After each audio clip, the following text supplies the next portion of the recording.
payments are pretty much passe, but there's still a large chunk of the population that spends using cash.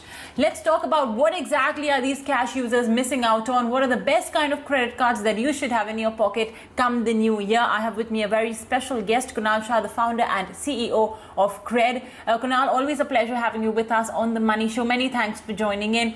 So to start with, like I mentioned, while this trend is changing, but still Indians largely love using cash. What are the benefits that these cash users are missing out on?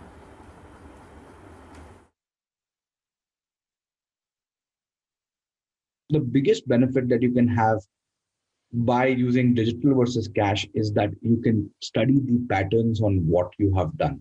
A lot of times people, when they use cash, there is not a ritual to say, note down, maine yahan pe cash kharch kiya, or this was the spend, so on and so forth. Cash just seems to just disappear from the wallet really, really fast. And you are like, hey, I just withdrawn 10,000 rupees, it's all gone. We just don't know what has happened to that. But when you can look at, let's say, a credit card statement, you can retro, how have you been spending money? You can categorize your spends, and a lot of apps like Cred can easily give you a good categorization that you're spending. I'll give you a small example. When we launched Cred, one of the categorization was a categorization of spending on cabs. And a lot of customers were shocked that they were spending 20,000 rupees, 25,000 rupees on just taxi services. When they thought, so instead of getting a car, it's cheaper to kind of get a taxi. But sometimes when we are spending subconsciously every day, multiple times a day, we do not realize how much it amounts of becoming. And I think a digital method allows you to kind of retro and see things in the past and kind of amend some of the behaviors. That's one big benefit. The second big benefit is that always digital money will always have some bank, some company promoting, saying that, hey, there's additional cashback, there's additional points, there is some additional benefits, which is otherwise not possible in cash. Most savvy credit card customers end up having multiple credit cards, optimizing for their spend, saying that, hey, this one has Amazon 5% cashback. Oh, this one has this benefit. Oh, this one has a fuel benefit. This one has a travel upgrade possibility, and so on and so forth. So it creates an optimization behavior which could be insanely powerful.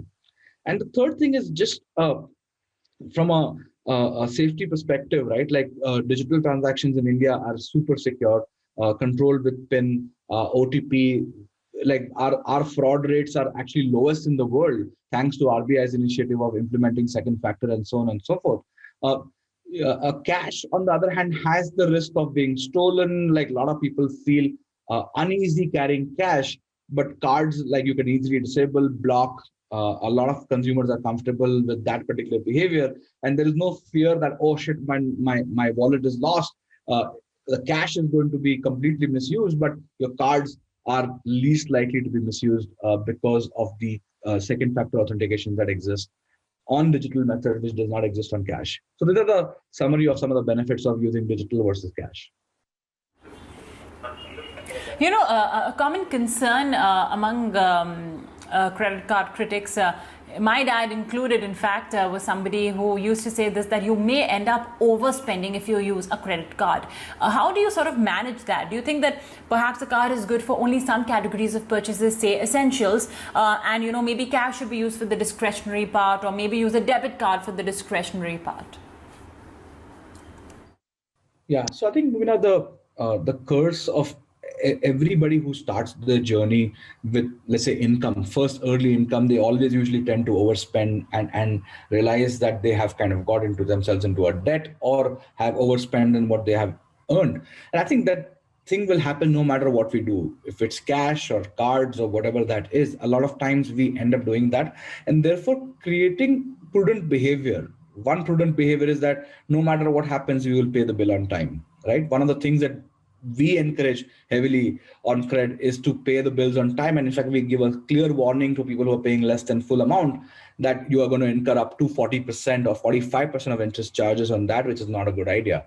And a lot of times, some of these things are just not known. A lot of times, consumers' financial literacy is so low in this country that they don't understand that paying minimum due is not going to result in no interest charges. It will remove the penalties, but there is going to be a 45% interest charge that will be there from that day for every spend you do, not just for the previous bill, but all the bills going forward. Every amount you spend every day is at 45% interest rate. And many of these things are just not understood.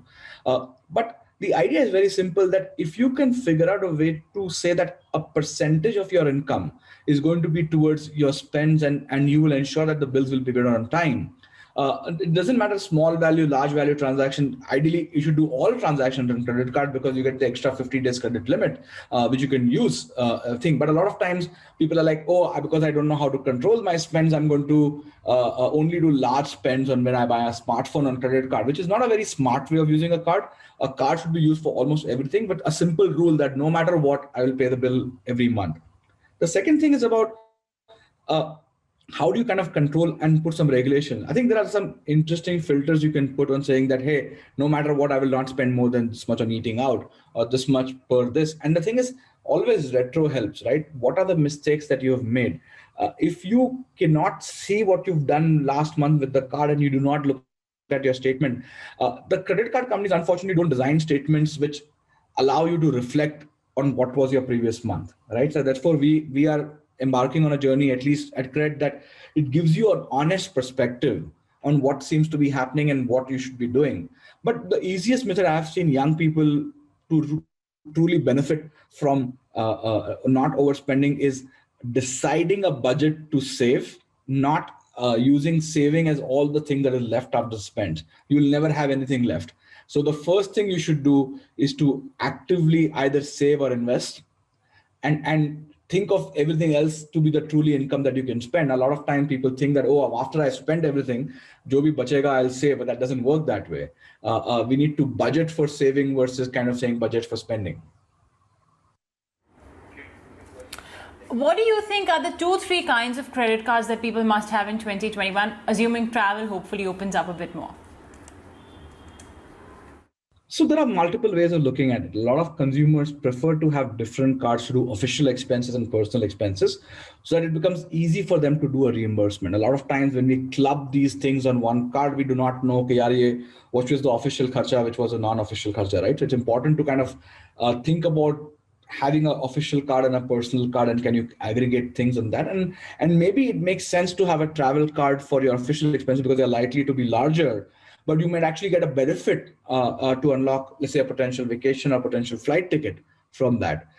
There are also interesting cards on dining benefits. A lot of consumers prefer to eat out a lot, especially the younger cohort, or even cohorts with young kids.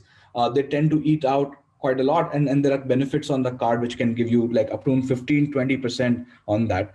There used to be cards that benefited on movie halls, but may not be as relevant in today's time.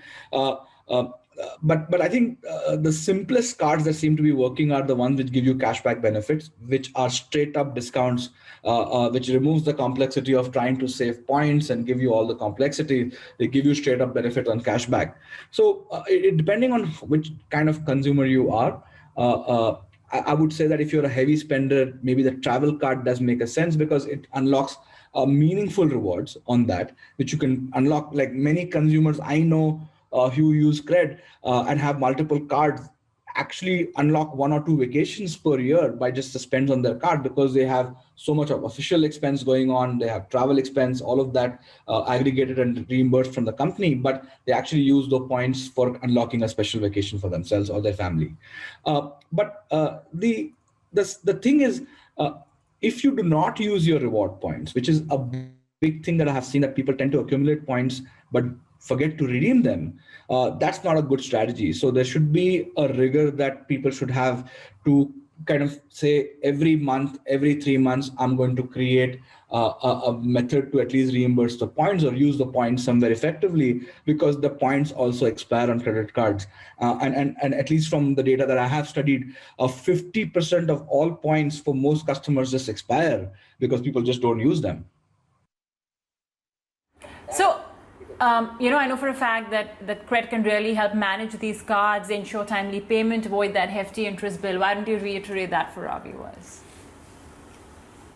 Yeah, so I think Cred has kind of really focused on credit cards as a segment and unlock more and more possibilities. So there are things that one can avoid for credit cards and one can benefit from credit cards. So we do both of that. So on the benefit side, now you can pay your rent through credit cards.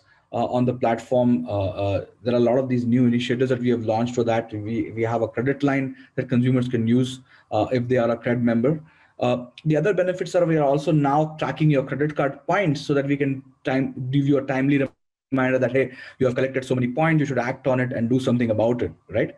On the saving or the financial losses side, we constantly remind customers to pay their bills on time, remind them on a regular basis, on a timely basis to make their payments happen. There are so many customers. If you go to our Play Store reviews, you will see like hundreds and hundreds of comments thanking us for ensuring that we made sure that we remind them on time and not make them miss their due dates, right? Also, Cred does something very unique is that we read the statement for you and point out suspicious transactions that you should pay attention to, that we feel is unusual on your statement.